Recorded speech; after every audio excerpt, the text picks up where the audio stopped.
The waiting room smelled of radiator dust and old carpet, the kind of smell that belongs to offices in English city centers that have not been renovated since the 1990s and probably never will be.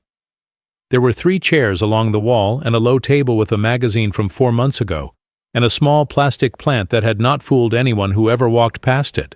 The window looked out onto Campo Lane, and on that particular Tuesday in February, the rain was coming down in the fine Sheffield way. Not dramatic, not storming, just a gray and patient insistence, the kind of rain that has no intention of stopping because it has nowhere else to be. I was sitting in the middle chair. I had arrived 7 minutes early because I was raised to arrive early to things that mattered, and I had not yet understood that this was a thing that was going to matter in a way I had not prepared myself for. I was wearing my good coat, the one I had bought in 2011 from a shop on Fargate that had since closed down, and I had pressed my trousers the night before. I remember that specifically. I had stood in the kitchen with the ironing board and pressed my trousers the night before because I wanted to look like a man who took himself seriously, even if the person I was going to see no longer did. Edward arrived at 22 minutes past 2, which was 8 minutes late. He was wearing a coat I had never seen before, a long charcoal overcoat with a collar that sat in a particular way, the kind of coat that costs money in a quiet way rather than a loud one. He was 34 years old, and he carried himself with the particular posture of a man who had decided some years ago that he was going somewhere and had been walking with that decision ever since. Philippa was with him. She was 32, and she had the kind of face that is always politely arranged and rarely entirely present. She went to the window when they came in, which meant she stood with her back to me for most of what followed. The solicitor was a woman named Harriet Vale, 53 years old, gray hair cut short, the kind of woman who has seen enough of what people do to each other in small rooms to have stopped being surprised by any of it, but who has not, to her considerable credit, stopped being careful. She offered me tea when I came in, and I had said yes, and the tea was there on the glass table in a plain white mug, and it had gone slightly cool by the time Edward arrived, and I did not touch it after he walked in. He sat down across from me. He set his coat over the arm of his chair, folded with a deliberateness that told me he had rehearsed some version of this moment more than once. He looked at me the way people look at someone when they have decided in advance exactly how the conversation is going to go, and they are simply waiting for the other person to follow the path they have already laid out. There was a document on the table between us. I had not been told in advance exactly what would be in it. I had been told only that Edward wanted to discuss a formal arrangement. Those were the words in the letter, a formal arrangement. I had read those words a dozen times in the week before the meeting, and each time I had told myself that I did not know what they meant, which was true in the specific sense that I had not let myself know. Edward put his hand flat on the document and looked at me. "Dad," he said. And then he paused, and the pause was the pause of a man who has practiced something and is making sure he starts at the right place. "I need you to read this and sign it. I need you to sign a declaration stating that you do not wish to be publicly recognized as my father." The radiator in the corner made a small metallic sound. The rain continued against the window. Philippa remained at the window with her back to the room. I said, "I see. Philippa comes from a certain kind of family," he said. "Alistair is introducing me to new partners. There are expectations about background, about connections, about how things look. My wife wants a father-in-law who is well-connected, Dad, not a man who repairs boilers and shows up in a worn coat. I want you to understand something about that sentence. Not the words themselves, because the words were almost secondary. I want you to understand the tone of it. It was not cruel in the way that cruelty is usually delivered, with heat or contempt or a raised voice. It was said in the tone of a man explaining to a tradesman why certain work cannot be done at a certain property. Practical, regretful in a shallow, procedural way, like signing off on a form. I looked at the document. I looked at the first line. The first line had my full name on it, Colin James Mercer, and it had Edward's name below it, and it said, in the language that solicitors use when they want something to sound inevitable, that I was voluntarily relinquishing any claim to public recognition as the biological and legal father of Edward Thomas Mercer. Something happened in my chest that I will not try to name properly because I am not sure I have the right word for it even now, years later. It was not rage. It was not exactly grief. It was something more like recognition. The recognition that a thing you had been sensing for a long time in the edges of your days had always been exactly what it appeared to be, and the part of you that had spent years explaining it away had simply been doing you the kindness of keeping you moving. I picked up the pen. Harriet Vale, to her credit, did not rush me.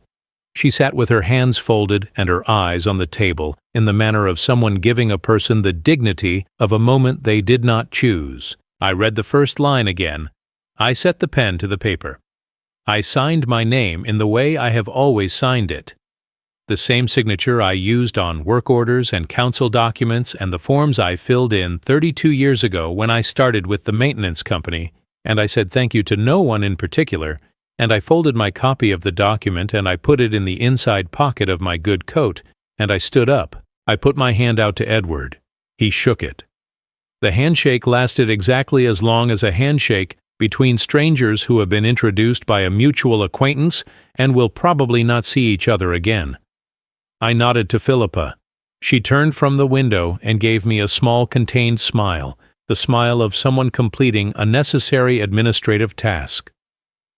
I nodded to Harriet Vale, who looked at me for a moment longer than the others had, and then I walked out onto Campo Lane in the February rain. And I stood for a moment on the wet pavement, and I felt the document in my pocket, and I thought about something. I thought that I had not lost a son that afternoon. That was the thought that came to me, standing there in the rain with the city moving around me the way Sheffield always moves, at its own pace and in its own direction, regardless of what any individual person is doing in any given moment. I had not lost a son. I had simply heard out loud for the first time what had already been true for several years. He had removed me from his life a long time before he asked me to sign the paper.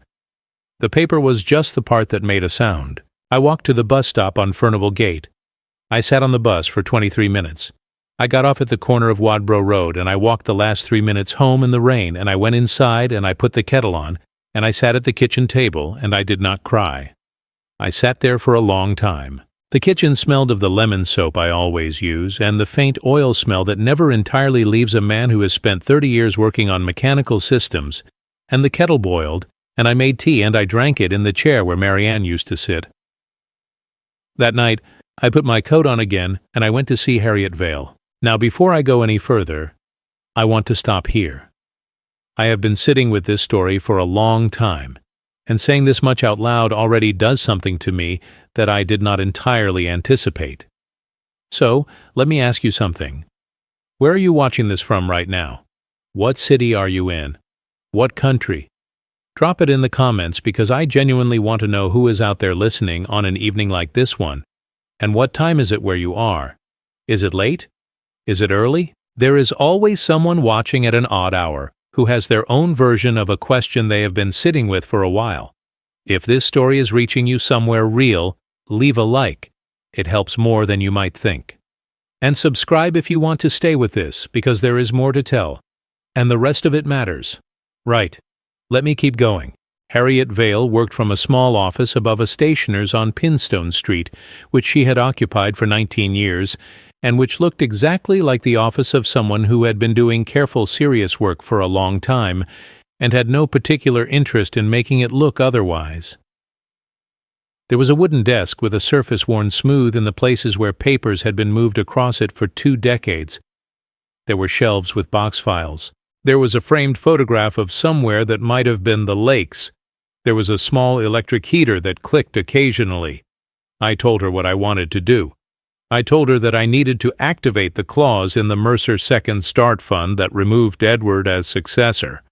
I explained that I understood the clause, that Marianne and I had written it together, the two of us, sitting at this same desk 9 years earlier when the fund was established, and that the language had been Marianne's idea, not mine, though I had agreed with it completely, because she understood something about character and about trust that I understood too, but could not always articulate as clearly as she could. Harriet Vale looked at me across the desk for a moment. Then she said, "Are you certain, Colin? Yes, I said, I am certain. The clause is clear, she said. It is what Marianne intended. It is what we both intended, I said. She typed something. She pulled up a document. She asked me to confirm a few things. She was very precise and very quiet, and at the end of it she said that she would prepare the formal paperwork and that Bernard Pike would need to be formally notified and formally consent, and that she would be in touch by the end of the week. I thanked her. I stood up. "Colin," she said. I turned. She looked at me with an expression I cannot fully describe, except to say that it was the expression of someone who has spent a career handling things that people bring to her, and who has learned to keep her professional composure mostly intact, and who does not always entirely manage it. "I am sorry," she said. "So am I said. I went home. The rain had stopped by then, the way it does in Sheffield without announcement, as if it had simply decided the evening had other things to get on with. I want to tell you who Marianne was, because you cannot understand any part of this story without understanding her. Marianne Grace Mercer, born Marianne Grace Fairclough in Rotherham in 1966, died in Sheffield on the 3rd of April, 2022 at 56 years old. She had a practical intelligence that was very precise about human beings and what they were actually doing, as opposed to what they said they were doing. She worked for 27 years as a receptionist at a dental practice on London Road, which she had taken because it fitted around Edward's school hours when he was young, and which she stayed in because she was good at it and because she liked the patients, and because she had learned very early on that useful work is not lesser work simply because it does not have a title that looks impressive on a name card. She had a habit of writing things down, not in journals. She was not a journal person. She wrote on index cards that she kept in a small tin, and she wrote observations and ideas and questions, and occasionally sentences she wanted to remember, and she kept the tin in the kitchen drawer between the wooden spoons and the tin foil, and I have it still. I have it in the same drawer. But there was one other thing she wrote. Every year, on the 3rd of October, which was Edward's birthday, she wrote him a card. Not a shop-bought card with a printed message. She bought a plain card, usually cream-colored, and she wrote in her own hand one quality that she could see in him. One specific thing she could still see clearly in the man her son was becoming, even when he was not helping her see it. She did this from the year he turned 25 until the year she died, so she wrote it 9 times. The last one she wrote was for his 34th birthday, which fell 5 months after her diagnosis and 4 months before she died, and she wrote it from the hospital. I kept all 9 cards in a small wooden box with a hinged lid that had been her mother's. I kept the box on the shelf in the bedroom. I did not open it in the months after she died, and then one evening I did open it, and I read them all in order, and that was one of the more considerable evenings of my life. Edward did not know I had them. He had received the cards each year, of course, but I do not believe he had kept them. I believe he received them in the way that well-intentioned gifts are sometimes received, with gratitude in the moment, and then a gradual diffusion into the general background of a life moving forward at speed. When Harriet Vale and I had set up the fund 2 years before Marianne's death, when she was already ill but still well enough to sit at a desk and think clearly about what she wanted, she had said something to me that I have thought about many times since. She said, "The fund is not about money, Colin. The money is the mechanism. The fund is about what we believe. It is about whether we think people deserve a second chance when they have made a mess of things, and the person who runs it after you has to believe that too. Not as a policy, as a truth they have actually lived." I said, "Edward might get there." She looked at me. She did not say anything for a moment. Then she said, "He might. I want him to have the chance to." That was why she wrote the clause the way she wrote it.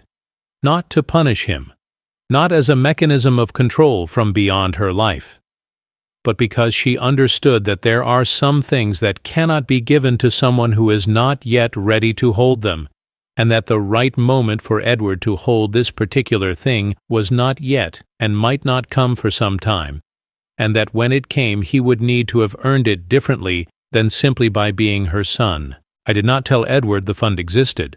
I did not tell him when we set it up. It was not a secret exactly, it was a private thing, the way some meaningful things are private, not because they cannot bear to be known, but because they are too important to be talked about casually. In the year before she died, Marianne had said to me once, in the evening, watching the light go at the end of the garden, that she worried about Edward more than she showed. I said I knew. She said, "He is trying to become something, I understand that, but I think he is trying to become something by removing the things he came from, and you cannot build like that. You can only disappear like that." I said I thought she was right. She said, "When he is done disappearing, there will be a moment. There will be a thing that shows him what he gave up. I do not know what it will be, but something will show him." She was right. She was usually right. It just took longer than either of us imagined, and it happened in a way that neither of us could have exactly predicted, and she was not there to see it. But it happened. Let me back up further, because I want you to understand the shape of the years that led to that office on Campo Lane. Because nothing arrives without a history. Nothing arrives without the accumulated weight of smaller things that people told themselves were small. I started working in building maintenance in 1989. I was 25 years old, and I had done an apprenticeship, and I knew how heating systems worked, and I could read a building the way some people read faces, meaning I could walk into a space and understand what was wrong with it before anyone had told me. I worked for the same company for 32 years. I worked nights sometimes and weekends often and through bank holidays when the buildings needed attention regardless of what day the calendar said it was. I was not someone who complained about the work. The work was the work. You showed up and you did it. And you came home and that was what a man did. In my understanding of what a man did, Marianne and I bought the house on Wadborough Road in 1994. 3 bedrooms, a small garden at the back, the kind of terraced house that Sheffield has in abundance, with brick that goes dark in the rain and lighter when the sun comes out, which it does in Sheffield occasionally, and when it does the whole city looks different, like a face that has finally relaxed. We bought it with a mortgage that we paid together over 25 years. We painted every room ourselves over one particular October half-term. I remember that weekend with a specific clarity. Marianne had chosen a color called Distant Shore for the hallway, which was a pale blue-green that took 3 coats to show up properly and which she stood in front of when it was finished with an expression of complete satisfaction. Edward grew up in that house. He went to the primary school at the end of the road, and then to the comprehensive, and then to the University of Sheffield where he read economics. Those were reasonable years. He was not an easy child in the way that some children are easy, meaning he was not placid or undemanding, but he was a child with genuine intelligence and a genuine curiosity and a tendency to argue his positions at length, which I found tiring at the time and have come to think of since with something close to affection. He met Philippa Rowe at 27 at a function connected with a graduate program he had joined. Her father, Alistair Rowe, was in property development. He had built a modest but respectable business in the South Yorkshire area and had arrived, by the time Edward met his daughter, at the point in life where he could describe himself as comfortable without it being inaccurate. He was 61 years old and he had a particular manner, the manner of a man who has been successful enough for long enough that he has come to believe that his manner of doing things is simply the correct manner of doing things. He was never unkind to me. He was simply always politely certain that I was not quite the right kind of person. The changes in Edward were not sudden. That is the important thing to understand. They were gradual in the way that a tide is gradual, not dramatic in any single moment, but completely different when you compare where it started to where it ended. He started correcting his vowels around 29 or 30. Not consciously, perhaps, or at least not consciously at first. He had always had the Sheffield accent, the flat vowels, and the particular rhythm of the city, and he began softening them in ways he presumably did not notice he was noticing. He began dressing differently. He began ordering differently in restaurants. These are not complaints. A man is allowed to change. A man is allowed to grow. The difficulty was not the change itself. The difficulty was what the change was being made in opposition to. He stopped bringing friends home to Wadborough Road in his early 30s. He stopped mentioning me to colleagues. I know this because Marianne told me carefully that a friend of Edward's had told her he had said something once about his father being involved in facilities management, which was true enough, but was also the kind of description that turns a person into a function. I remember what Marianne said about that. She said, "He is embarrassed. He will grow out of it, or he will not. Either way, we keep the door open." She kept the door open. I kept the door open. We kept the door open for several years, while the gap between the door and the man on the other side of it grew wider in ways that were quiet and regular and easy to explain individually and impossible to explain collectively without arriving at a conclusion that was uncomfortable to sit with. The first time Philippa suggested I should buy different clothes was at a birthday lunch for Edward's 32nd birthday at a restaurant in Ecclesall Road. She said it very pleasantly. She said she had noticed a sale at a particular shop and thought some of the things there might suit me. She said it in the tone of someone doing me a favor. I said thank you. I did not go to the shop.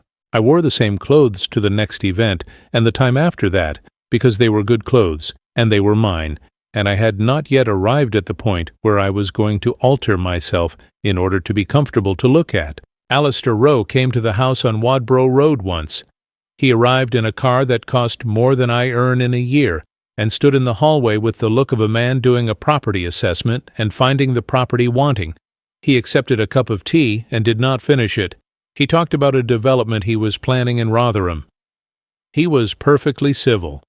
He left after 45 minutes, and I had the impression that the visit had confirmed something he had already decided. I want to pause here for just a moment, because I know some of you watching this right now have felt a version of something I just described. That particular experience of being in a room with someone who is physically present, but has already, in every way that matters, decided you are not quite what they need you to be. If any of this is landing somewhere real for you, leave me a comment. Tell me your city, your country, whatever part of the world you are in right now. And if you are watching this with someone, maybe someone you love who has been through something like this, share it with them. Sometimes the most useful thing is simply to hear someone else say out loud that it happened to them too. Subscribe if you want to stay with this story. There is considerably more to tell. And now let me take you back to what I was carrying in the years before that office. Marianne died on the 3rd of April. She had been diagnosed in the June of the previous year, which gave us 10 months, which is more than some people get and less than you ever want. We spent those months in the way people do when they know time is limited, but try not to let that knowledge eat the time entirely. We took a week in the lakes in September. We sat in the garden in the evenings when the weather allowed. We talked about things we had not talked about in years, the way people sometimes need the particular pressure of a deadline to say the things they should have been saying all along. Edward came. I want to be clear about that.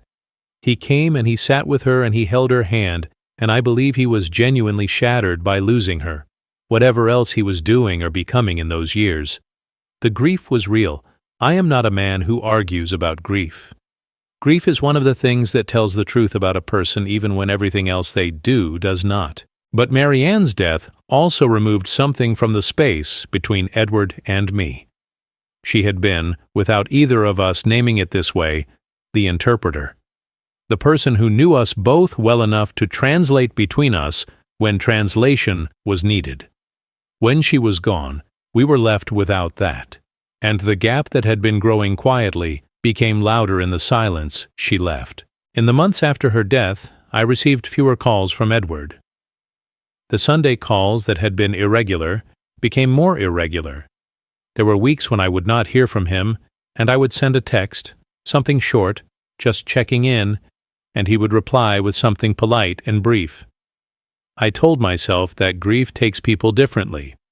I told myself that he had his own life and his own processing. I told myself things that were true, but were also convenient, which is what we do when we are not yet ready to look at what is actually there. I went back to work 6 weeks after Marianne died, because the work was a structure, and I needed structure. I went back to the early mornings and the buildings and the systems that needed attention regardless of what had happened in my personal life, which is something I have always found genuinely useful about physical work. The building does not care what happened to you. The building simply has a problem, and you either fix it or you do not. I found that clarifying. Bernard Pike came round one evening, about 3 months after Marianne died. Bernard is 67 years old and has worked in the same trade for over 40 years and is one of the most straightforwardly decent people I have ever known. He brought a bottle of whiskey and 2 glasses and sat in the kitchen and did not say very much for quite a long time, which was exactly what was needed. He had known Marianne since they were all in their 30s, and he had known Edward since Edward was small. At the end of the evening, he said that if I needed anything I was to say so, and he meant it the way people mean something when they have known you long enough to mean it without performance. It was Bernard I thought of, sitting in Harriet Vale's office that February evening, when I needed to think about who should step into the role that Edward was no longer able to hold. Bernard knew the city. Bernard had been through his own difficult years and had come out the other side with his integrity intact, which is not something you can say about everyone who goes through difficult years. Bernard understood what the fund was for, because he had lived close enough to the kinds of situations it was trying to address. He was not a perfect person. He was a real one. And Marianne, I believe, would have understood the logic of it. I walked home from Harriet's office that night along streets I have walked for 30 years. Past the shop on London Road where Marianne used to buy ingredients for a particular pasta dish she made in the autumn. Past the park where Edward had kicked a football against a wall for several years of his childhood, with a focused intensity that suggested he had not yet decided what he was going to be serious about, but that he was going to be very serious about it. Past the church where we had not attended regularly, but where we had marked the important things, as many Sheffield families do, because some occasions want a particular kind of room. I let myself into the house on Wadborough Road, and I stood in the hallway for a moment, and I looked at the distant shore walls, and I thought about Marianne, and I thought about Edward, and I thought about the document in my pocket, and I thought about the wooden box on the shelf in the bedroom with the 9 cards inside it.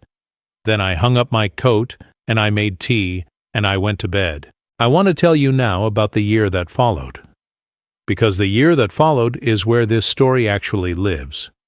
Not in the office and not in the signature, but in the long, quiet, particular difficulty of a year in which I learned something about grief that I had not expected to learn, which was that the grief of a living person is a different thing entirely from the grief of someone you have lost, and that the body processes both of them as if they are similar, which they are not, but which the body does not always know how to distinguish.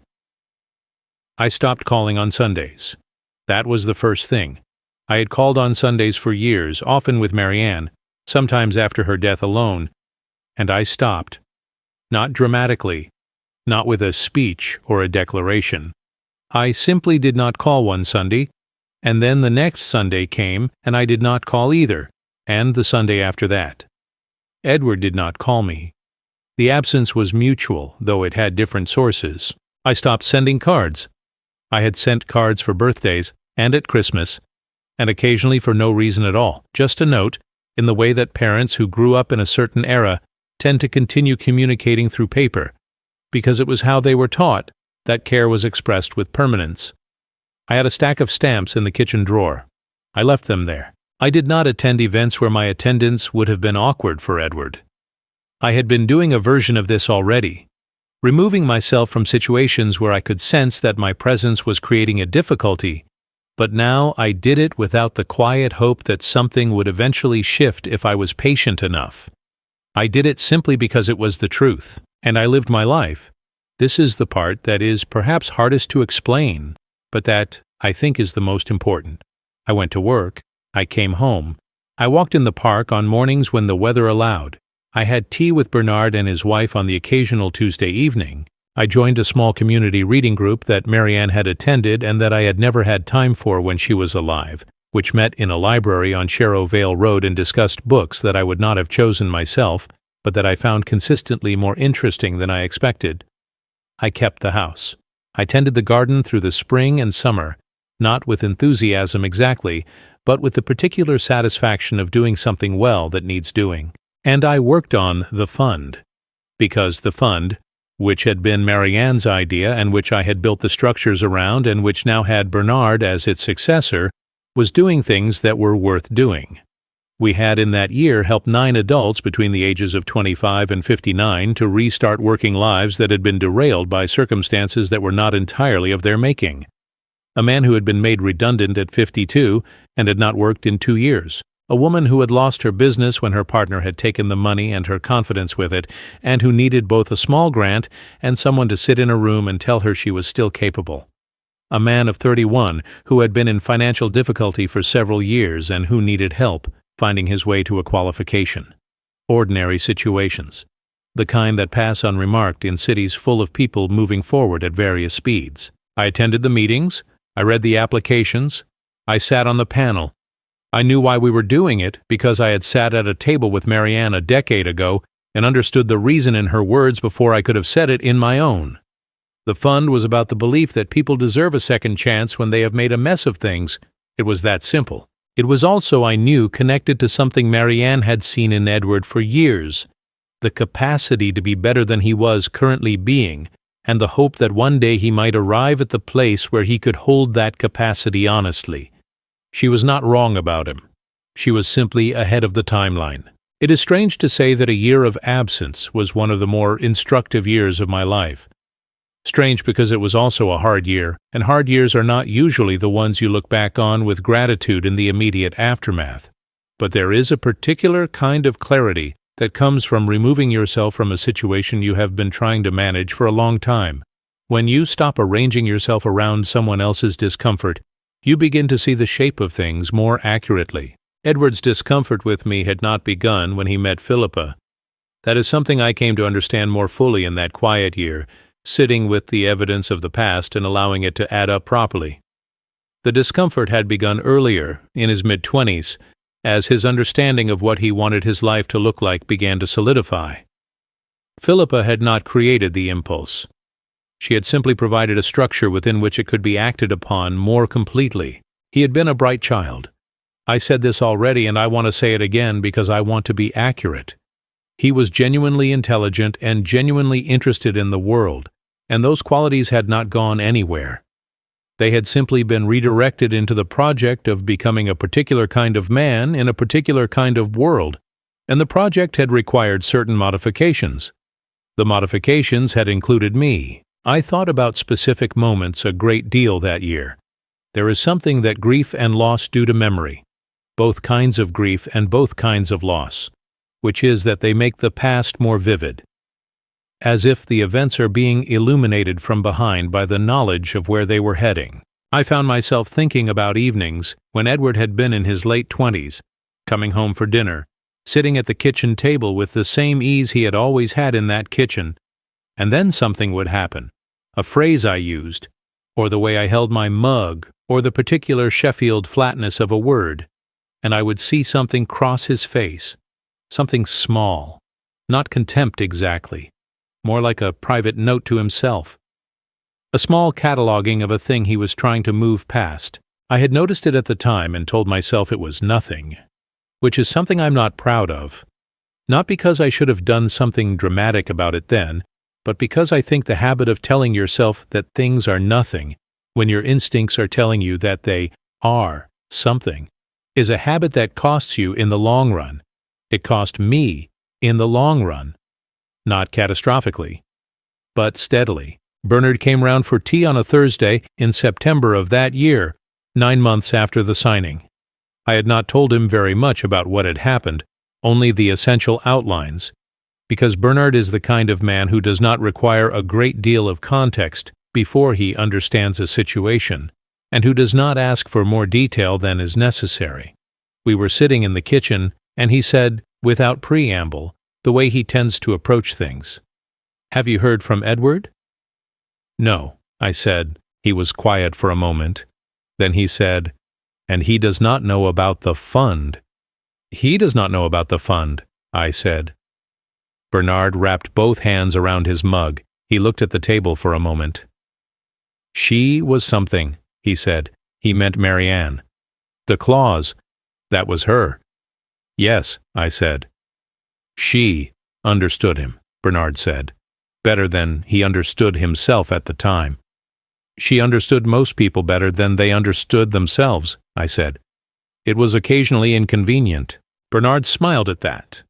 He had a particular smile that appeared rarely and arrived with the quality of something that had been earned by a long experience of the world. Now, I want to pause for just a moment here, because what I am about to describe is the part of this story that I have thought about more than any other. And before I get there, I want to know something. Are you still with me? Where in the world are you right now? Because I find myself genuinely curious. What city? What country? Drop it in the comments. And if you know someone who has been through something like what I am describing, whether it is the slow erosion of a relationship or the particular grief of watching a person you love move away from their own best self, share this with them. Sometimes people need to hear that these things have shapes and that the shapes have ends. Subscribe for more. And let me tell you about the evening in November. It was a Thursday in November the 17th, about 9 months and 2 weeks after I had signed the document. The Cutler's Hall on Church Street was hosting a community awards evening. I had been invited because the Mercer Second Start Fund was being recognized as part of a broader celebration of community initiatives in Sheffield. I had not publicized this. I had told no one outside of Bernard and Harriet Vale because the recognition was for the fund and for the people it helped, and I did not think my own attendance required announcement. I put on the good coat and I walked through the November night, which was cold in the proper Sheffield way, and I went into the hall, which is one of those Sheffield interiors that reminds you that this city has always had more dignity than it is sometimes credited with, the stone and the high ceilings and the particular weight of it. I sat near the back.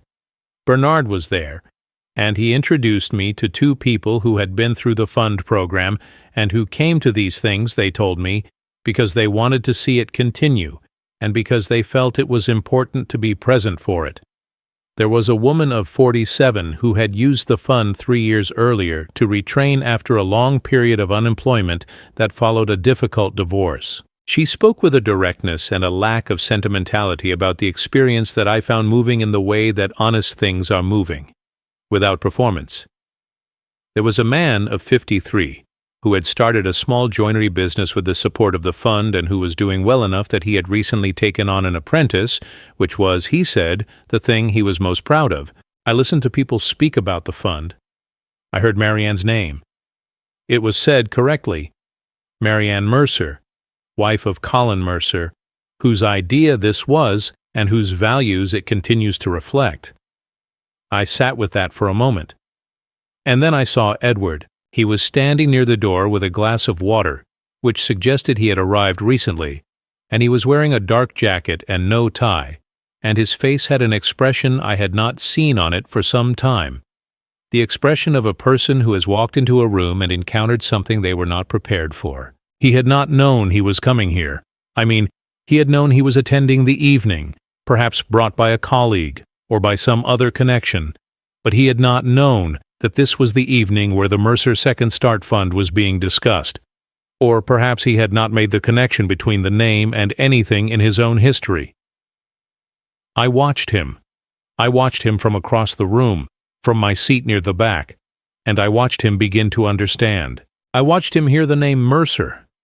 I watched him hear Marianne's name.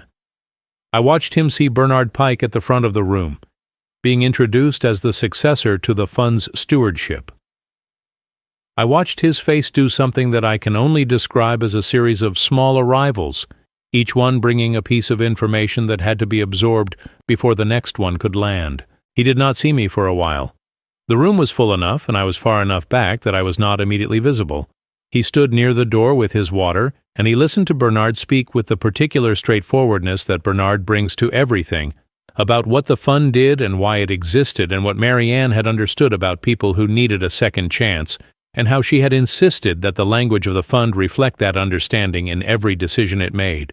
And then Bernard said something. He said that the fund had a specific clause written by Marianne herself, that the successor to its stewardship must be someone who genuinely believed in what it stood for, not as a principle inherited from a family connection, but as a lived truth. That the fund was about gratitude, about understanding from the inside what it means to be given the chance to begin again, and that it could only be guided by someone who carried that understanding. I watched Edward's face when Bernard said that. Then Edward looked across the room and he found me. We looked at each other.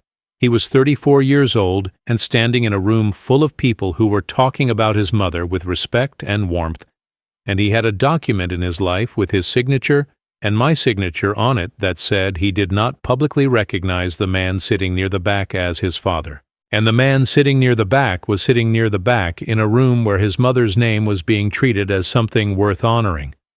I did not wave. I did not nod. I did not do anything to resolve the moment for him. I simply looked at him, the way a person looks at someone when the looking is enough. He was the first to look away. I stayed for the remainder of the evening. I spoke briefly with the woman and the man I had met earlier. I thanked the organizers. I said hello to Bernard afterwards, and he said simply, "Your son was here." "I know," I said. "He stayed for the whole thing," Bernard said. "Yes," I said. "He did not come and speak to you," Bernard said. "Not as a criticism, as an observation." "No," I said, "he was not ready for that yet." Bernard nodded. He understood ready and not yet, because Bernard had been through his own years of not yet, and had arrived on the other side of them. "What happens now?" he said. "I suppose we wait," I said. We walked out into the November night together, Bernard and I, and the city was doing what the city does at that hour, going on about its business in the particular way of a city that has been here for a very long time and intends to continue. I went home. I made tea. I sat at the kitchen table. I thought about the evening. What I thought about, specifically, was not what I had expected to think about. I did not think about Edward's face in the particular way you might expect. I thought about Marianne. I thought about her sitting at Harriet Vale's desk 9 years ago with her ideas for what the fund should be and what it should do, and who should be able to carry it. I thought about her saying that there would be a moment, some moment she could not predict, that would show Edward what he had given up, and that the question was not whether the moment would come, but whether he would be able to receive it when it did. I thought, there it is. And then I thought, now we wait. The waiting was not passive. I want to be clear about that, because I do not want you to think that what I am describing is simple patience, the kind of passive quality that gets talked about as if it requires no effort. The waiting was active. It was the active effort of continuing to live fully while holding open a possibility without counting on it. That is a specific and demanding thing to do. I do not recommend it as a philosophy, but I recommend it as a practice when the alternative is either hardening into bitterness or dissolving into hope that has no foundation. I went to work. I continued with the fund. I went to the reading group on Thursday evenings. I had Bernard and his wife for supper occasionally. I put in a new fence panel in the garden in April because the previous one had finally given up. I went to see a concert at the City Hall in March because Marianne would have gone, and I bought 2 tickets by habit and then went alone, which was fine. Things are fine when you allow them to be what they are. I kept the box of cards on the shelf in the bedroom. I did not open it again. I had opened it once, and I had read them all, and I knew what they said, and I did not need to open it again. But I knew it was there, and knowing it was there was its own kind of anchor. Let me tell you something about the cards, because I think this matters to the story. Marianne wrote them in her own handwriting, which was clear and careful and entirely her own. She had the handwriting of someone who had paid attention in school to the formation of letters, not in an old-fashioned decorative way, but in a way that meant her writing was always immediately legible and had its own quiet character. The first card for Edward's 25th birthday said this: "I can see that you are afraid of your own ambition. Do not be. It is not your worst quality." The second card for his 26th birthday said, "You argue because you care about being right. One day you will learn to care about being true, which is not the same thing. That day will improve your life considerably." The third card for his 27th birthday: "I watched you hold the door for an elderly man outside the post office today without looking around to see if anyone noticed. That is who you actually are. even when you forget. I will tell you more of them later. But I want you to carry those 3 for now, because they do something to the shape of who Edward is and who Mary Ann was, and I think the shape matters for what comes at the end. The months between November and the following March were their own kind of weather. I was aware, in the way that you are aware of things when you have known someone for 34 years, that something had shifted in Edward. I did not hear from him directly. But I have 1 or 2 mutual points of connection in the city, people who knew us both from different parts of life, and from those connections I gathered enough to understand that he was in a difficult season. Alistair Rowe, it emerged gradually, had been somewhat less interested in Edward once it became clear that Edward's professional connections were not quite what they had appeared to be in the early stages of the relationship with Philippa. Edward had represented himself, not dishonestly exactly, but with the particular rounding up that people do when they want to be taken seriously, as having a broader professional network than he actually possessed. Alistair had invested time in the relationship on the basis of that network. When the network did not materialize at the level he had anticipated, the warmth in the relationship cooled noticeably. This is not something I take pleasure in. I want to be clear about that. A person who takes pleasure in a child's difficulties, regardless of what those difficulties followed, is a person in the grip of something that will eventually cost them something they do not want to lose. I did not want Edward's professional life to become harder. I did not want his marriage to become strained. Those were not things I wanted. They were simply things that happened, as things do, when the foundations of something have been arranged more carefully around appearance than around truth. Philippa and Edward were, I understood, going through a period of adjustment. I did not know the specifics. I did not look for the specifics. They were adults in their own marriage, and that was their business, and I had no position to hold about it either way. But I was aware that the particular social world they had been moving in together had proven somewhat less solid than it had appeared when Edward was standing in it with the confidence of a man who believed he had found his footing. There was also, I think, a particular difficulty that is harder to name, which was that Edward had made himself into a version of himself that depended on the approval of a specific set of people, and when that approval became conditional or uncertain, he did not have the same resources to fall back on that he might have had if he had not spent several years removing those resources in the process of trying to become someone else. What I mean is that home, in the particular sense that I mean home, which is not a building but a set of relationships and values and a knowledge of where you come from and what you are made of, was something he had been working very hard not to need. And needing things you have been working not to need is one of the most uncomfortable experiences available to a human being. I kept the door open, this time without the hope, just the door. And then it was March, and he knocked on it. Before I tell you what happened when he knocked, I want to stop once more, because we are getting to the part of this story that I have thought about a great deal, and I want to make sure you are still with me. Tell me in the comments where you are watching from, your city, your country. What time of day is it where you are right now? And if someone you know is going through something like what I am describing, maybe someone who is in the middle of it and cannot yet see what is on the other side, share this with them. Subscribe if you have not already. There is a great deal more that I want to say. And what happens next is the part that I think matters most.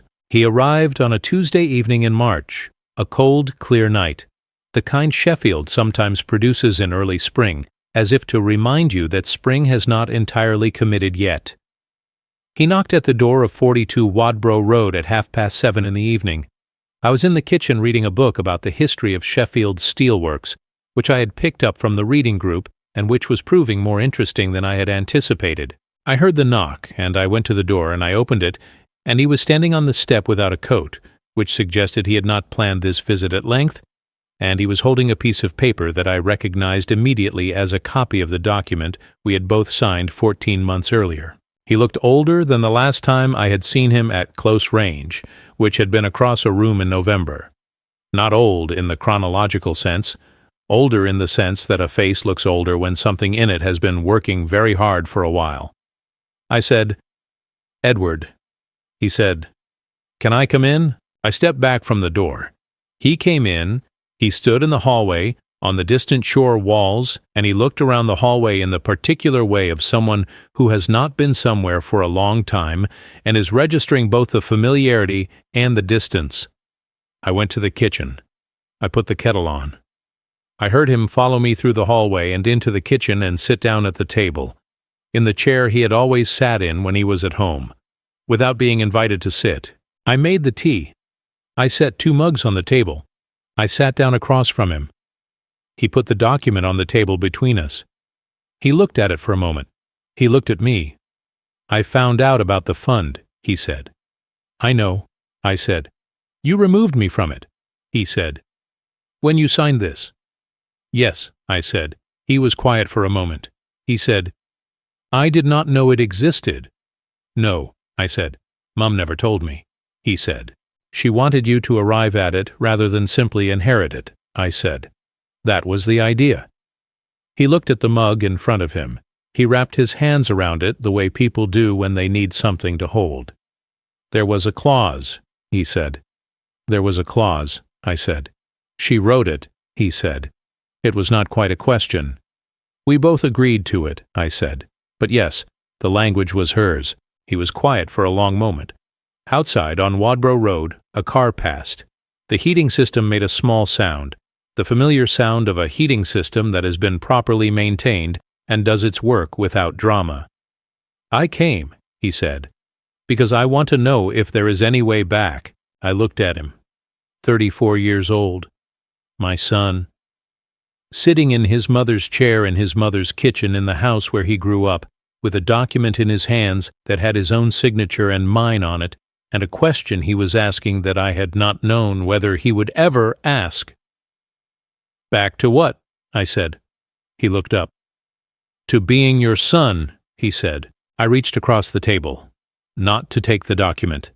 I reached to the shelf where the wooden box sat, the box with the hinged lid that had been his grandmother's, and I brought it to the table and I set it down between us. He looked at the box. He did not immediately recognize it. "Open it," I said. He opened it. He looked at the cards inside. 9 cream-colored cards in his mother's handwriting. He looked at them for a moment and then he picked up the first one and he read it, and something happened in his face that I will not try to describe in detail because some things are private even in a story you are telling. He read the first card and then the second and then the third, and by the fourth he had put his hand flat on the table in the particular way of someone who needs something solid to press against. He did not speak for a long time. When he did, he said, "She saw me." "She always saw you," I said. "The question was whether you were ever going to show up to what she was seeing." He looked at me. He said, "I am sorry, Dad." The word "Dad" landed in the kitchen the way words land when they have been absent for a long time and come back, changed by the absence. I said, "I know you are." "Is that enough?" he said. "It is a start," I said. "It is not a sufficient start for the fund. That will take longer and require more than being sorry. But as a start for this conversation, yes." He nodded. He looked at the box. He said, "Can I read the rest of them?" "They are for you," I said. "They have always been for you." He read them all. I sat across from him and drank my tea and let him read them. When he finished the last one, the one she had written from the hospital, he sat quietly for a long time. Then he said, "What do I do now?" I said, "You come back, slowly, without expecting it to look the way it looked before, because it will not look the way it looked before. You find out what the fund does, and you find out how it does it, and you work out whether you understand why it matters. Not for me, for yourself." "And Bernard," he said. "Bernard stays," I said. "He earned it. You will have to earn it differently, if you earn it at all." Edward looked at the table. He nodded once. We sat in the kitchen for another hour. We did not resolve everything. We did not attempt to resolve everything, because that would have been dishonest, and both of us had done enough of that in various directions. We talked about his mother. We talked about specific things she had said and done. We talked about the fund and what it had been in its first years, and who it had helped. We talked about Sheffield and about the house and about small practical things, the fence panel I had replaced, the reading group, a bird that had taken to visiting the garden in the mornings. We did not talk about Philippa or Alistair Rowe. Those were conversations for another time, if they came at all. At 9:30 he stood up to leave. He put on his jacket. He folded the document and put it in his pocket. He stood in the hallway on the distant shore walls. He said, "Thursday." I said, "What about it?" "Could I come on a Thursday?" he said. "Not everyone, just sometimes." I said, "Yes." He went out into the March night. I closed the door. I stood in the hallway for a moment, and then I went back to the kitchen and I picked up the wooden box and I held it for a moment and I thought about Marianne. I thought, there it is. There is the moment. And then I set the box back on the shelf and I finished my tea and I went to bed. The months that followed were not easy in the simple way. They were better than the year before them, which was something. They were not the same as the years before the slow erosion had begun, because you cannot uncross water, and they were not yet the thing they might eventually become. They were what they were, which was a beginning. Edward came on Thursdays. Irregularly at first, and then with more regularity. He did not come every week. He came perhaps 2 or 3 times a month, and he sat in the kitchen and drank tea. And sometimes we talked, and sometimes we were quiet. And gradually the quality of the quiet shifted from the uncomfortable kind to the kind that has some ease in it. He began attending fund meetings as an observer, not as a participant, not with a title or a role. He sat in the room and he listened, and occasionally someone would ask him something and he would answer, and he did not try to run the room or to demonstrate that he was now present in a way that should be rewarded. He simply was there, consistently and quietly and without agenda, which is the only way you can rebuild something that has been properly broken. I watched this without comment. Bernard watched it too, I knew, and without comment also. That was what was needed. It was on a Saturday morning in June that we walked in the park, the Norfolk Heritage Park, on a clear Sheffield morning, the kind of morning that this city produces sometimes in June, when it wants to remind you of what it is capable of when the weather is on its side. Green and clear and wide, with the city visible beyond the trees in a way that makes you understand why people stay in places they have complicated feelings about. We walked without a particular destination. We did not talk a great deal. This was, I understood, its own kind of milestone, that we could walk together without talking and have it feel like something other than an absence. At a certain point he said, "Bernard told me something. He said that Mum chose the clause language very carefully. He said she thought about it for a long time." "She did," I said.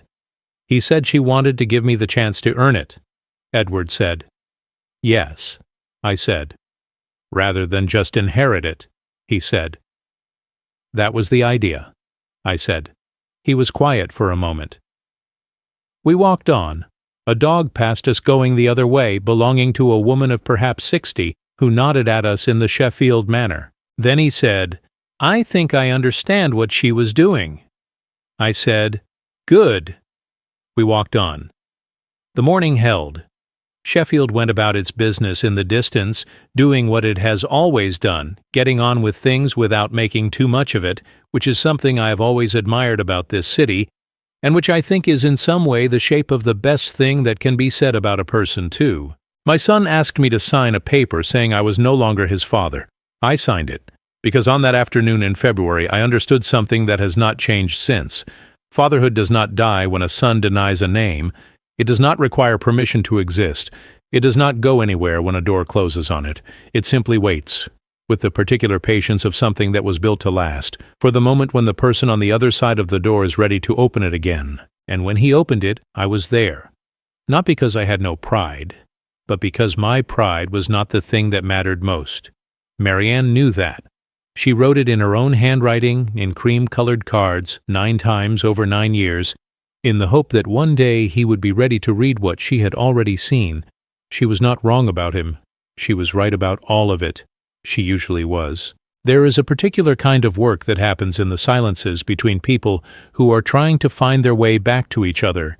It is not the dramatic work of confrontation or confession or the large gestures that films tend to favor when they want to show reconciliation. It is the smaller and considerably less comfortable work of simply being present, repeatedly, without the expectation that presence alone will repair everything, but with the understanding that without presence, nothing can be repaired at all. Edward came on Thursdays. Not every Thursday. I had said that, and I meant it, and he understood that the irregularity was part of the honesty. A commitment to every Thursday would have been a performance of something he had not yet fully become. The Thursdays he came were real. The ones he did not come were also real. Both mattered. The first few visits had a careful quality. We were, both of us, aware that we were navigating a terrain that had been significantly altered and that neither of us had a precise map of. We talked about surface things, not dishonestly but carefully. The weather, which is always available as a subject in Sheffield, and which carries more genuine content than people in warmer climates might understand, because Sheffield weather is specific and changeable and tells you something about the day and the season and the mood of the place. The garden, the reading group, a documentary I had watched about the history of the cutlery trade in the lower Don Valley, which had involved interviews with men who were now in their 80s and who had worked the steel from the time they were young, and which had moved me more than I had expected. Edward listened well when he was listening. This was something Marianne had noted in one of the cards, the 5th one, written for his 29th birthday. She had written, "You have your father's capacity for genuine attention. You deploy it inconsistently. When you give it fully, it is one of your best qualities." I had read that card in the box, and I had thought about it for some time because it said something true about Edward that I had felt but had not been able to articulate, and because it also said something about me, quietly, in a way that Marianne tended to do, placing observations about the two of us in the same sentence without making it about the comparison. He was listening more fully now, whether because he had grown into it or because he was making the deliberate effort that people make when they are trying to demonstrate that they understand what they have previously squandered. I could not entirely tell. Perhaps it was both. Perhaps the genuinely useful things people do are usually both. In the second month he asked me about the work. Not in the abstract way of someone being polite, asking how are things going, but in the specific way of someone who actually wanted to understand what the days looked like. He asked what a maintenance job in a large building actually involved, what the problems tended to be, how you diagnosed something you could not see. I told him about the particular grammar of a building's systems, how everything connects to everything else, how a problem in one place almost always has its origin somewhere earlier in the chain, how the skill is not just in fixing the thing that has visibly broken but in tracing back to where it started. He listened to all of this with the genuine attention Marianne had identified in him, and at the end of it, he said something that surprised me slightly. He said, "That is a lot like what a financial audit is, actually." And I said that I supposed it probably was, and we sat with that for a moment, the two of us, finding the connection between two kinds of expertise that had seemed to have nothing to do with each other. And I thought that this was perhaps what it felt like when people begin to understand each other again, rather than simply tolerating the distance.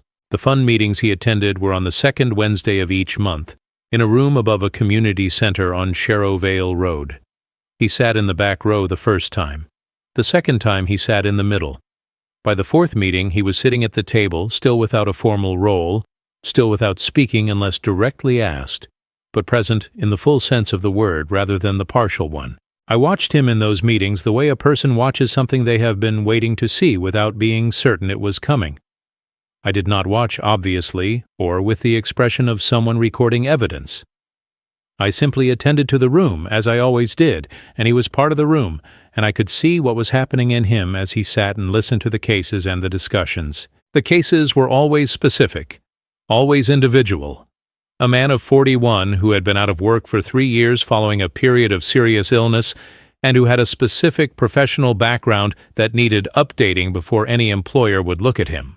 A woman of 36 who had built a small cleaning business had it collapse under a combination of underpricing and a partner who did not pull weight, and who needed both a small amount of capital and a clear-eyed assessment of where the business model had failed before she could try again. A man of 58 who had been in the same job for 30 years had been made redundant when the company restructured, and who was facing the particular terror of being too young to stop and too old, in the way the job market tends to think, to begin again easily. These were not heroic narratives. They were ordinary ones. That was the point. The people the fund helped were not remarkable for any dramatic quality. They were remarkable only for the ordinary human qualities of having tried, having encountered difficulty, and being willing to try again with some support. Marianne had understood that the most important thing the fund could offer was not the money. The money was necessary, but it was not the thing. The thing was the message implicit in the application process, the meeting, the decision to award support. The message was, "We see you. We believe you are capable of more. We are going to act on that belief." I watched Edward hear these cases. I watched him hear the details that were specific and human and unglamorous. I watched him hear about the woman's cleaning business without the small flicker of dismissal I might have seen from him 2 years earlier, the almost imperceptible register of someone encountering a kind of work or life that he had placed in a category below where he currently stood. That flicker was not there. Whether it was absent because it had genuinely changed or because he was controlling it carefully, I could not be certain, but I tended to think it was the former, because Edward had never been good at hiding what he actually thought, and that quality had not changed. I want to stop here for a moment, because I have been describing a period of rebuilding, and I want to make sure you understand what rebuilding actually looked like from the inside. It did not look like warmth. It did not look like reconciliation scenes with swelling music. It looked like two people sitting in a kitchen in Sheffield on a Thursday evening, one of them talking about heating systems, the other one listening. It looked like a man of 34 sitting in the back row of a room saying nothing, paying attention. It looked like ordinary. That was the entire point. The ordinary is where the real work gets done. Where are you watching from right now? Drop your city and your country in the comments, because I find myself genuinely wanting to know who is in this with me. And if you have been in a situation where you had to sit in the back row of something that mattered to you, waiting to earn your way forward, put something in the comments about that too. Leave a like if this is speaking to something real. Subscribe if you want to hear the rest of it. There is still a great deal to tell, and the parts that are coming are the ones I think about most.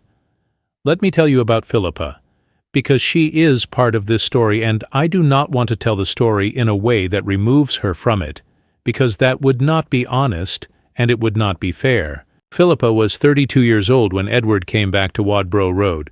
She was not a bad person. I want to be clear about that, because the temptation in stories like this is to arrange everyone into simple categories.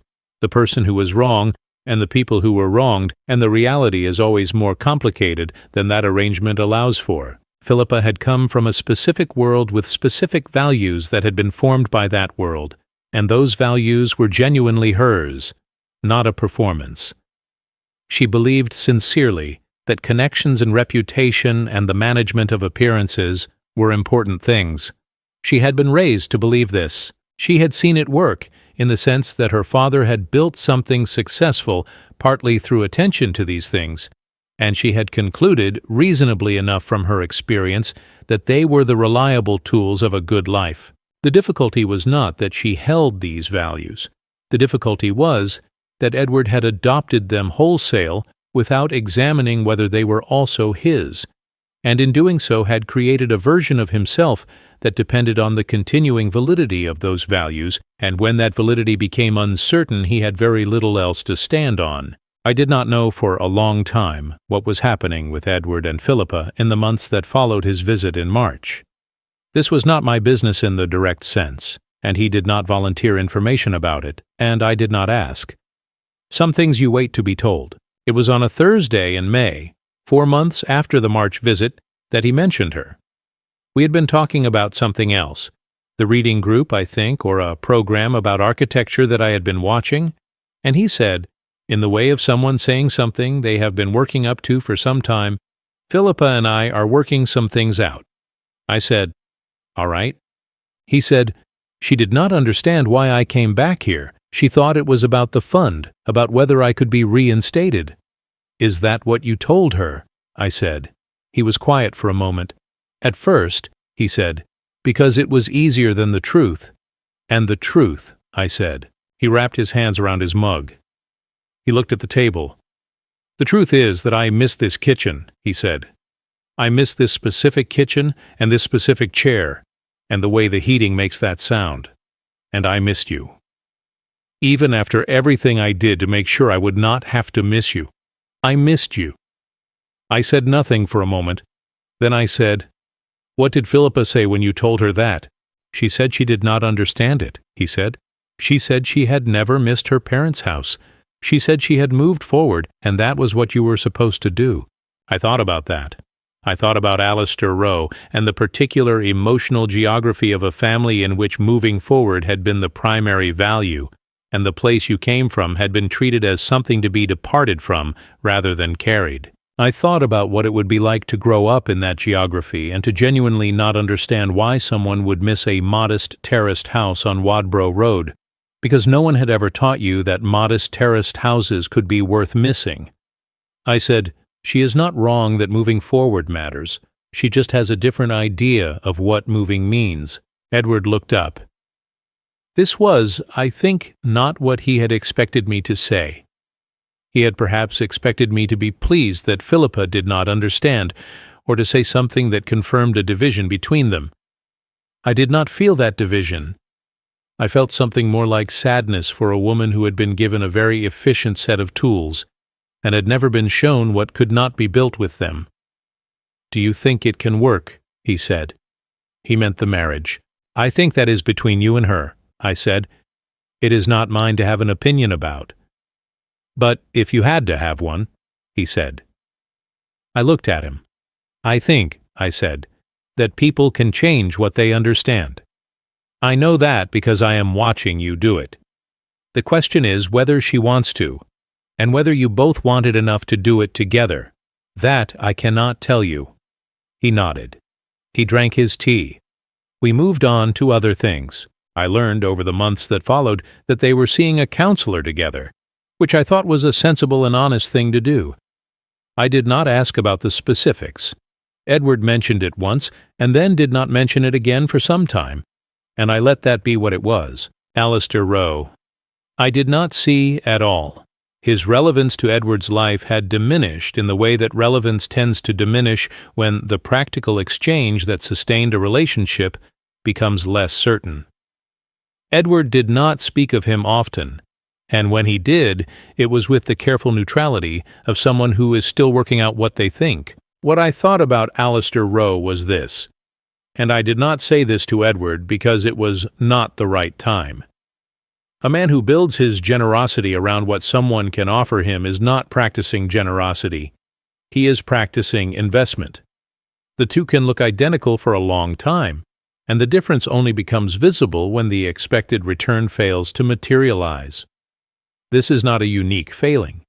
It is a common human arrangement, but it is not the foundation on which anything solid can be built, and Edward had stood on it and found it shifting, and that was now his to process. Bernard came to the house in June. We sat in the garden, which was doing well enough that year, the hydrangeas particularly. He had brought a tin of biscuits from a shop he liked in Eccleshall, which is a Bernard thing to do, the specific and unnecessary kindness of bringing exactly the right thing without making a production of it.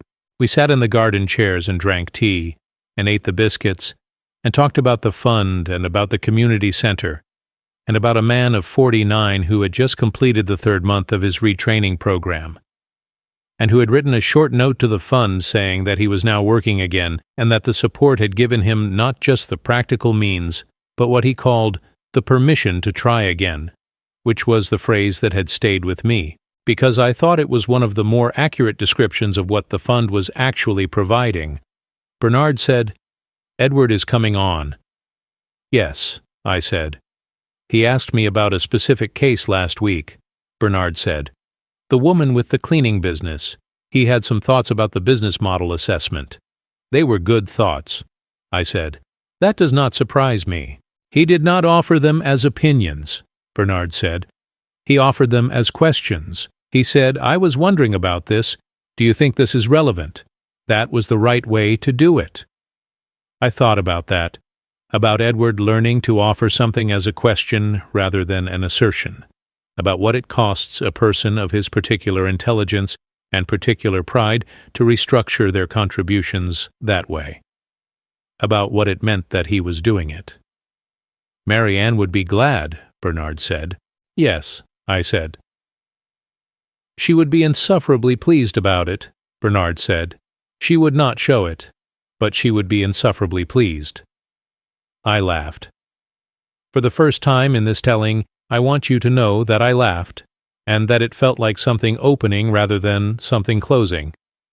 Before I get to what came next, I want to pause here once more, because we are past the halfway point of this story, and I want to make sure you are still with me. If you have been here from the beginning, you know by now that this is not the kind of story that moves quickly to its resolution. It is the kind of story that moves the way real things move, which is slowly and without the certainty of a clean ending. If that is the kind of story you came for, leave me a like, and tell me in the comments something you have been waiting on, something that is still in the process of working itself out. I read every comment. I am genuinely here. Subscribe if you want to stay, because what is coming next is the part of this story that I find hardest to tell. And hardest is usually where the most important things live. I want to tell you about the summer, specifically the end of it, because the end of summer brought something I had not anticipated, which is usually when the significant things arrive. August was warm that year, genuinely warm in the way that Sheffield occasionally manages in August. Not the sustained heat of somewhere further south, but enough warmth to sit in the garden in the evening without a jacket and feel that the season had done its job. I was in the garden on a Saturday afternoon when the phone rang, and it was Harriet Vale. Harriet did not call often. She communicated largely by letter, which suited her professional manner and which I had always appreciated for its precision. When she called, it was because something needed to be said more quickly than a letter allowed. She said, "Colin, I have had a letter from a solicitor representing Edward. They are asking about the conditions under which the succession clause could be revisited." I was quiet for a moment. "Revisited," I said. "The letter is careful," she said. "It does not claim any right. It asks whether there is a process, whether the clause allows for circumstances to be taken into account." "What did you say?" I said. "I said I would consult with you," she said, "as I should." I sat in the garden chair, and I looked at the hydrangeas, which had reached their peak and were beginning the slow turn toward autumn that hydrangeas make. I thought about what the letter meant. I thought about what it did not mean, which was as important as what it did. The letter was not wrong in itself. The clause did not say the succession could never be reconsidered. What it said was that the successor must be someone who believed in what the fund stood for as a lived truth, not an inherited position. It did not specify a timeline. It did not say that a person who had once been removed could not demonstrate over time that they had arrived at the understanding that the clause required. But there was a difference between a person arriving at that understanding and a person instructing a solicitor to ask about the conditions under which they might regain what they had lost. The first was organic, the second was strategic. And the strategic approach, applied to something that was specifically designed to resist strategy, told you something. I said to Harriet, "What is your reading of it?" She said, "I think it is too soon. I think the question is being asked before the answer has been fully earned." I said, "Yes. I will write back accordingly," she said, in appropriate legal language. "Thank you," I said. I sat in the garden for a long time after that call. I sat with the particular discomfort of not knowing whether Edward knew about the letter, whether it had been his idea or something Philippa had suggested, or a solicitor acting on a general instruction. I did not want to assume. I had learned over the past year that assuming the worst about Edward was as inaccurate as assuming the best had been. He was more complicated than either assessment. On the following Thursday he came. We sat in the kitchen. We drank tea. We talked about the community center and about a book I had been reading and about the fact that the fence panel I had replaced in April was already showing a slight lean because the ground on that side of the garden had more movement than I had accounted for, which was the kind of practical detail that could fill a comfortable half hour between two people who were learning each other again. And then I said, "Harriet called last week." He looked at me. His face did something. A small involuntary thing, the thing a face does when it was hoping a subject would not arrive, and it has arrived. "I know," he said. "Was it your idea?" I said. He was quiet. Then he said, "Philippa suggested it. She thought it was a practical question to ask. She thought if there was a formal process we should know about it." "And you?" I said. He looked at the table. "I told her it was not the right time," he said. "She disagreed. We had an argument. She instructed the solicitor before I knew she was going to." I looked at him. I believed him. Not because I needed to believe him, but because I knew his face well enough to read it, and what I was reading was genuine discomfort. The discomfort of someone who had tried to hold a position against pressure and had not entirely succeeded. "The letter did not help," I said. "Not as an accusation, as a fact." "I know," he said. "I am sorry." I said, "The fund cannot be approached like that. It is not a negotiation. It is not a legal question.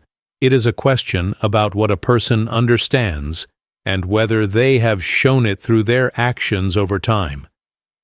No solicitor can answer that question. Only you can answer it, and only through what you do." "I know," he said again.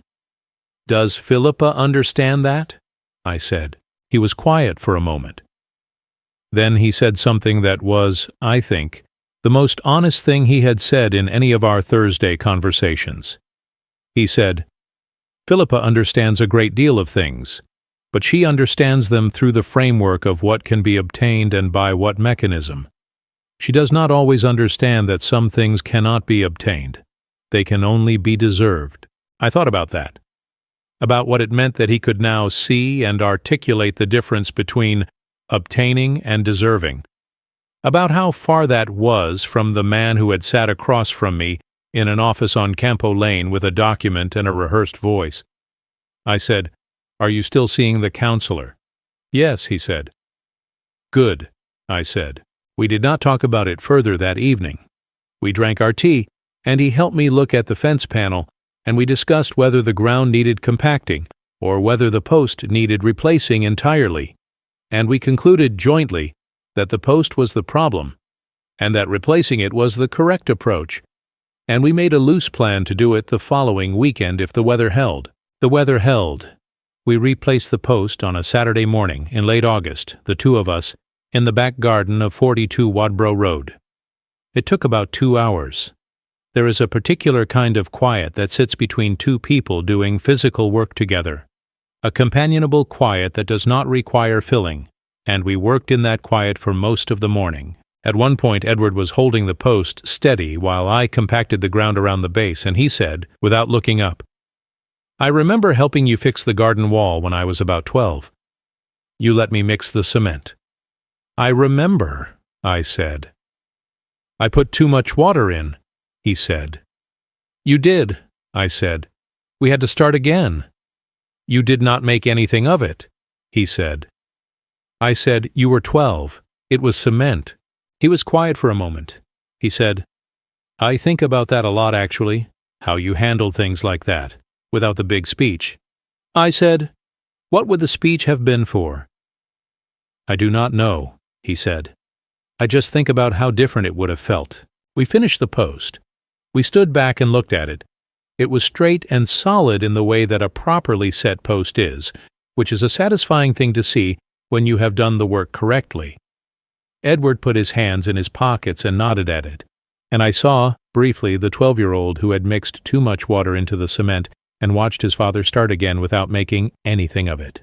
The autumn came in the way that Sheffield autumns come, gradually and then all at once, the mornings getting their edge back, the leaves on the trees along the park beginning their annual accounting of the season. I've always liked Sheffield in autumn. There is something honest about it, The way the city settles into its natural colors, the dark brick and the gray stone looking like themselves again, without the occasional summer light that makes everything a little more optimistic than it usually is. Let me tell you something about what I was doing internally during this period, because I have been telling you about the external events, and I do not want you to think the external was the whole of it. There was a great deal happening in me that I was not talking about to anyone, because the particular culture I grew up in this city, in this era, does not easily provide a language for certain kinds of internal experience. You do the thing.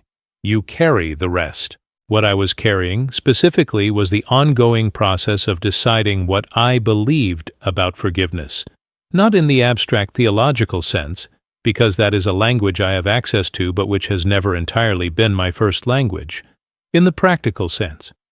What did it mean in practice to forgive someone who had done what Edward had done, and to do it in a way that was honest rather than sentimental, that did not paper over the damage with a performance of resolution? What I had concluded by the autumn was this. Forgiveness, in the practical sense, is not a feeling. It is a decision about where you are going to put your attention.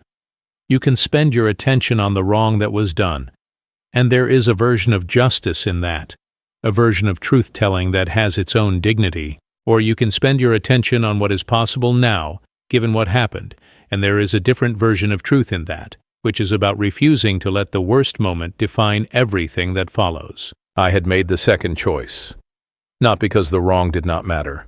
It mattered. I had signed a document with my name on it in an office on Campo Lane on a Tuesday afternoon in February while the rain came down outside, and that had happened and would always have happened, and the fact of it did not go away. But I had decided that the fact of it was going to be in my past rather than in my present, and that the person in front of me on Thursday evenings was the person I was choosing to deal with, rather than the person who had sat across from me 14 months earlier. This was not naive. I want to be very clear about that. I was not pretending the past had not occurred. I was choosing not to live in it. These are not the same thing, and the difference between them is the difference between an open door and a pretense that a door was never closed. I want to pause here and ask you something. Not about the story, about you. Have you ever had to make that choice? Between putting your attention on a wrong that was done to you and putting it on what is possible now. That is one of the harder choices available to a human being, and I do not think there is a formula for it. I think you make it, and then you keep making it, some days more easily than others. If that is something you are navigating right now, I want you to know that the difficulty of it is real and does not mean you are doing it wrong. Leave me a comment. Tell me where you are. Tell me whatever you want to tell me. Subscribe for more of these stories because they are the only kind I know how to tell, which is the specific kind, the kind that has real people in them doing the actual complicated work of living. And let me get back to October, because October was when something happened that I had not anticipated. The 6th of October, a Tuesday.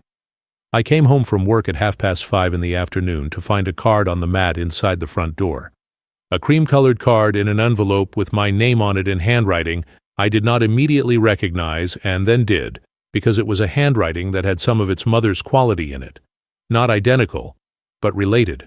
The same attention to the formation of letters, the same care. I picked it up. I stood in the hallway on the distant shore walls. I opened the envelope. It was a birthday card. My birthday is on the 3rd of October, which had been 3 days earlier. I had not heard from Edward on the day itself, which I had noted and then set aside without making anything of it. The card was plain, cream-colored, and on the inside he had written in his own hand a single sentence. It said, "I can see that you chose to stay open when every reasonable thing would have told you to close. I am going to spend a long time trying to be worth that." I stood in the hallway for a long time with that card in my hand. Then I went to the kitchen and I put the kettle on, and I took the wooden box from the shelf and I opened it, and I put the card in with the others. Not at the back, at the front. Because it was the most recent, and because Marianne's cards to Edward and Edward's card to me belonged in the same box in the same category, which was the category of things that are seen clearly and said honestly and preserved against the possibility of being forgotten, I made tea. I sat at the kitchen table.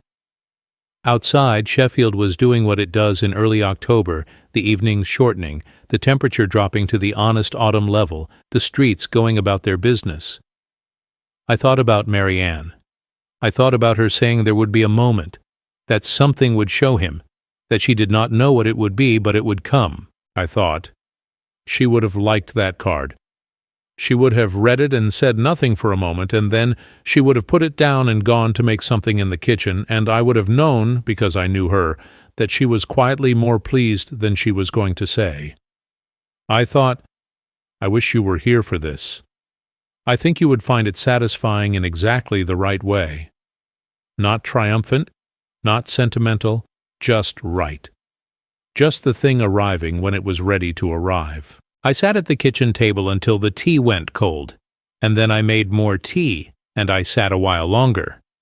Winter came in November. Sheffield winters have a specific quality that I have experienced for 58 years and still find worth paying attention to. The cold here is not the dramatic cold of mountain regions or the wet cold of coastal cities.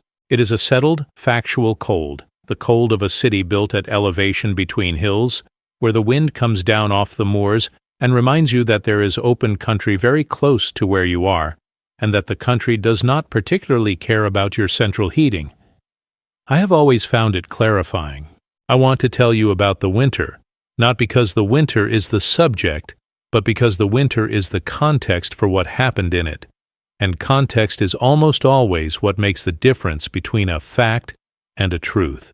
Edward came on the first Thursday in November.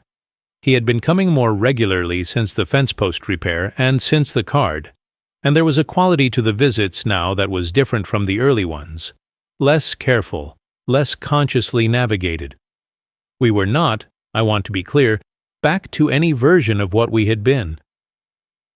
You cannot go back through time, and the attempt to do so tends to distort both the present and the memory of the past. We were something new, something that was built from what had come before, but that was not the same thing. That is, I think, actually, the better outcome, not restoration. Something made honestly from what remained. He had started to bring things, small things.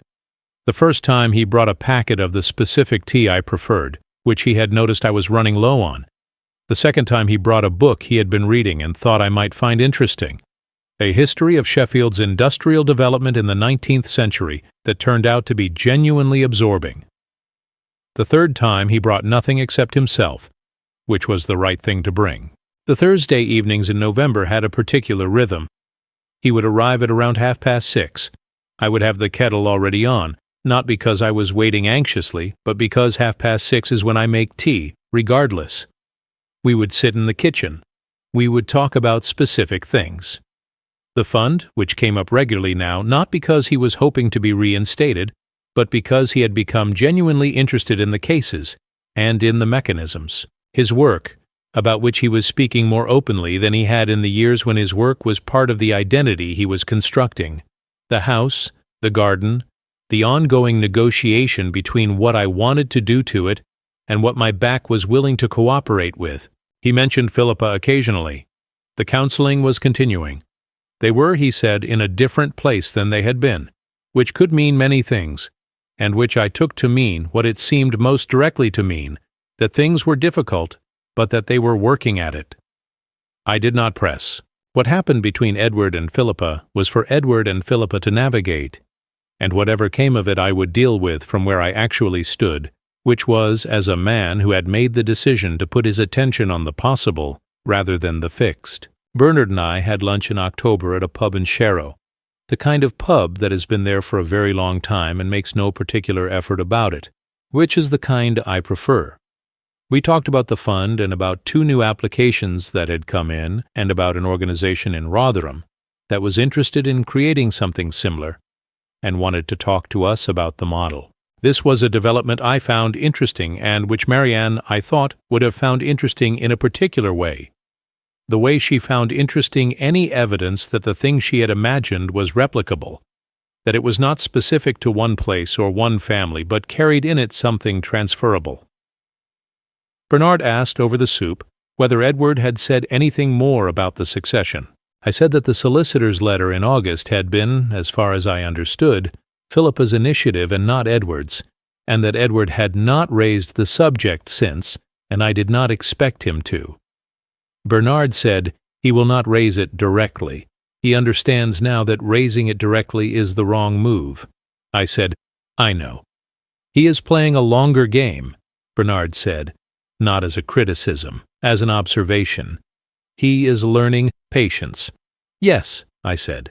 Bernard ate some of his soup. He said, Marianne would say that learning patience for the right reasons is different from learning patience as a tactic. She would, I said. And she would be right.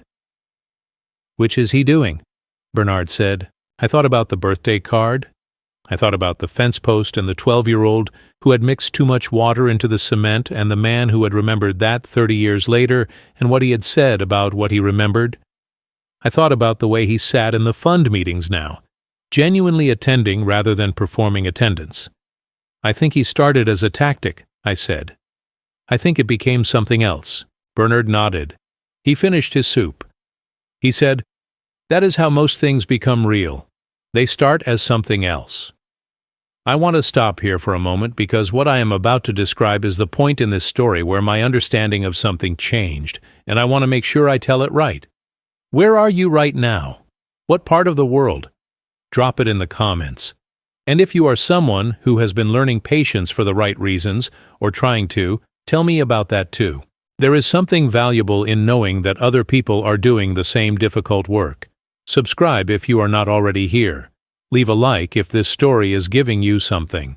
And let me take you to December, which is when the understanding changed. December in Sheffield. The lights go up on Fargate and along Division Street, the particular modest Sheffield version of Christmas decoration that manages to be festive without being excessive, which suits the city's character. The markets appear in the Peace Gardens, the wooden stalls selling things you mostly do not need, but which are part of the season's specific texture. The cold settles in properly. People move slightly faster on the pavement and slightly closer together, because cold is a social thing in small doses. I had been thinking for several weeks about the cards, specifically about the pattern in them. Marianne had written 9 cards over 9 years, and I had read them all in the box, and I had been thinking about them not individually, but as a sequence, as a picture of who she understood Edward to be, year by year, and what she was watching for in him, and what she was hoping. The first card, at 25, she had seen his ambition and his fear of it. The second, at 26, she had seen his desire to be right and had named the deeper quality it was covering for. The third, at 27, she had watched him hold the door for an elderly man and had known that the gesture was him, the actual him, underneath everything he was constructing. The fourth, at 28, she had written that he was harder on himself than anyone around him was on him, and that this was both a difficulty and a resource that he had not yet learned to use correctly. The fifth, at 29, she had noted his capacity for genuine attention and identified that it was deployed inconsistently, and that when it was full, it was his best quality. The sixth, at 30. She had written that he had his father's stubbornness and his mother's sensitivity, and that these were not contradictions, but that he treated them as if they were, and that the day he stopped treating them as contradictions would be a significant day. Now, leave me a comment with the word held. If you listened through all of this, if you stayed through every part of this story from the beginning to this moment, you will understand exactly why that word, because the things that held in this story were not the things you might have expected to hold. They were not the agreements or the arrangements or the social positions or the family structures that everyone believed were solid. The things that held were the quiet ones. The box on the shelf, the color on the walls, the Thursday evenings, the patient work of a woman who understood people better than they understood themselves and who built something that outlasted her because she built it from the right materials. Held. Leave that word in the comments. And subscribe if you are not already here, because there are more stories, and they are all the same kind, the kind that are specific and true and that take place in real houses, in real cities, with real people doing the actual complicated work of being human and staying open and tending to the things that matter. Leave a like if this story gave you something worth having. Share it with someone who needs to hear it today, and thank you. Genuinely and without performance. Thank you for the time you gave to this, which is the most valuable thing a person has, and which I do not take lightly. From wherever I am to wherever you are. Good night.